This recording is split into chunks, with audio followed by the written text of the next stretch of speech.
ಓಂ ಶಾಂತಿ ಇವರೇ, ಎಲ್ಲರಿಗೂ ಒಳ್ಳೆಯದಾಗಲಿ. ಇವರೇ, ಆರೋಗ್ಯ ಭಾಗ್ಯ ಲಭಿಸ್ಬೇಕಂದ್ರೆ ಈ ಪರಿಸರದಲ್ಲೇ ಇರ್ತಕ್ಕಂಥ ಸವಲತ್ತುಗಳು, ಸೌಲಭ್ಯಗಳು, ಅನುಕೂಲಗಳನ್ನು ನಾವು ಬಳಸ್ಕೋಬೇಕು.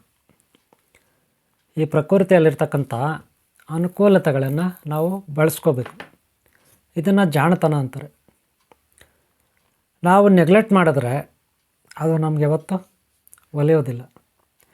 ಈ ಪ್ರಕೃತಿ ಓಂ ಆದಿಶಕ್ತಿ ನಾಗರಾಜ ಸ್ವಾಮಿ ಇವರೇ ಈ ಪ್ರಕೃತಿಯನ್ನು ಸೃಷ್ಟಿ ಮಾಡಿದ್ದಾರೆ, ಇವರೇ ನಡೆಸ್ತಾರೆ, ಇವರೇ ಇದನ್ನು ರಕ್ಷಣೆ ಮಾಡ್ತಾರೆ. ಓಂ ಆದಿಶಕ್ತಿ ನಾಗರಾಜ ಸ್ವಾಮಿ, ಓಂ ಶ್ರೀ ಅನಂತ ಪದ್ಮಾವತಿ, ಓಂ ಶ್ರೀ ಅನಂತ ಲಕ್ಷ್ಮಿ, ಓಂ ಶ್ರೀ ಅನಂತ ಪದ್ಮನಾಭ ಸ್ವಾಮಿ. ಇವರೇ,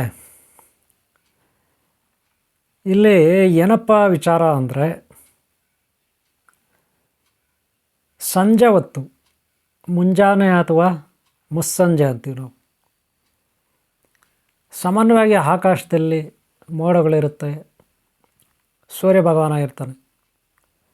ನಾವು ಬೆಳಗ್ಗೆ ಒಂದು 6:30 ಮೇಲೆ 7 ಗಂಟೆ ಮೇಲೆ ಸೂರ್ಯ ಭಗವಾನ ಶಾಖಕ್ಕೆ ಮೈಯನ್ನು ಒಡ್ಡಬೇಕು.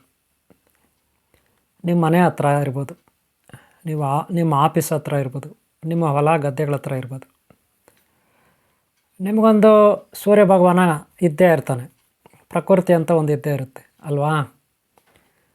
ಅಲ್ಲಿ ನಿಮಗೆ ಆ ಸೂರ್ಯನ ಕಿರಣಗಳು ಏನು ಆರೆಂಜ್ ಕಲರ್ ಇದೆ. ಆರೆಂಜ್ ಕಲರ್ ಅಂದರೆ ಏನು? ಆರೆಂಜ್ ಕಲರ್ ಅಂದರೆ ಏನು? ಗೋಲ್ಡ್ ಕಲರ್ ಅಂತ ಕೂಡ ನಾವು ಕರಿತೀವಿ. ಆ ಸೂರ್ಯ ಭಗವಾನ ಒಂದು ಕಿರಣಗಳು ನಿಮ್ಮ ಶರೀರದ ಮೇಲೆ ಬಿದ್ದರೆ ಅದರಿಂದ ಡಿ ವಿಟಮಿನ್ ಸಿಗುತ್ತೆ. ಡಿ ವಿಟಮಿನ್ ಅಷ್ಟೇ ಅಲ್ಲ, ಎನರ್ಜಿ ಅಷ್ಟೇ ಅಲ್ಲ, ಆ ಸೌಂದರ್ಯ, ಸೂರ್ಯ ಭಗವಾನ ಸ್ವರೂಪವನ್ನು ನೀವು ಬೆಳಗ್ಗೆ ಸಂಜೆ ನೋಡಿದ್ರೆ ನಿಮಗೆ ಒಳ್ಳೆಯದಾಗುತ್ತೆ. ಗೊತ್ತಾಯ್ತಲ್ಲ? ನಿಮಗೆ ಒಳ್ಳೆಯದಾಗುತ್ತೆ. ಭಗವಂತನ ಆಶೀರ್ವಾದ ಸಿಗುತ್ತೆ, ಪ್ರಕೃತಿ ಆಶೀರ್ವಾದ ಸಿಗುತ್ತೆ. ಶಾರೀರಿಕವಾಗಿ, ಭಾವನಾತ್ಮಕವಾಗಿ, ಪಾರಮಾರ್ಥಿಕವಾಗಿ ನಿಮಗೆ ಒಳ್ಳೆಯದಾಗುತ್ತೆ. ಗೊತ್ತಾಯ್ತಲ್ಲ?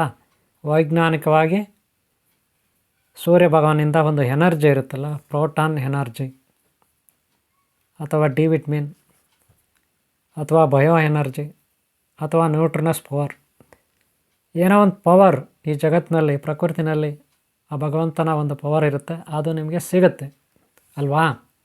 ಇದು ಬಹಳ ಸುಲಭವಾಗಿನ ಪಡ್ಕೊಳ್ಳಲಿಕ್ಕೆ ಒಂದು ಮಾರ್ಗ. ಇಲ್ಲಿ ಯಾವುದೇ ದುಡ್ಡು ಖರ್ಚಾಗಲ್ಲ, 1 ರೂಪಾಯಿ ಖರ್ಚಾಗಲ್ಲ, ನೆನಪಿಟ್ಕೊಳ್ಳಿ. ಓಕೆ ಅವರೇ, ನಿಮ್ಮೆಲ್ಲರಿಗೂ ಒಳ್ಳೆಯದಾಗಲಿ. ಬೆಳಗ್ಗೆ ಸಂಜೆ ಸೂರ್ಯ ಭಗವಾನ್ಗೆ ಶರಣಾಗತರಾಗಿ, ಪ್ರಕೃತಿಗೆ ಶರಣಾಗತರಾಗಿ, ಈ ಪ್ರಕೃತಿ ಆಶೀರ್ವಾದ ರಕ್ಷಣೆ ನಿಮಗಿರಲಿ. ಒಳ್ಳೆಯ ಆರೋಗ್ಯ ಭಾಗ್ಯ ನಿಮ್ಮೆಲ್ಲರಿಗೂ ಸಿಗಲಿ ಅಂತ ನಾನು ಬಯಸ್ತಾ ನಿಮ್ಮೆಲ್ಲರಿಗೂ ನನ್ನ ಆಶೀರ್ವಾದ ಮಾಡ್ತಾಯಿದ್ದೀನಿ. ಸೂರ್ಯ ಭಗವಾನ ದರ್ಶನ, ಈ ಪ್ರಕೃತಿ ದರ್ಶನ ಸದಾ ನಿಮಗಿರಲಿ. ಓಕೆನಾ? ಒಳ್ಳೆಯದಾಗಲಿ ನಿಮಗೆ. ಒಂದು ಲೈಕ್ ಮಾಡೋದು ಮರಿಬೇಡಿ. ಓಂ ಶಾಂತಿ, ಓಂ ಶಾಂತಿ.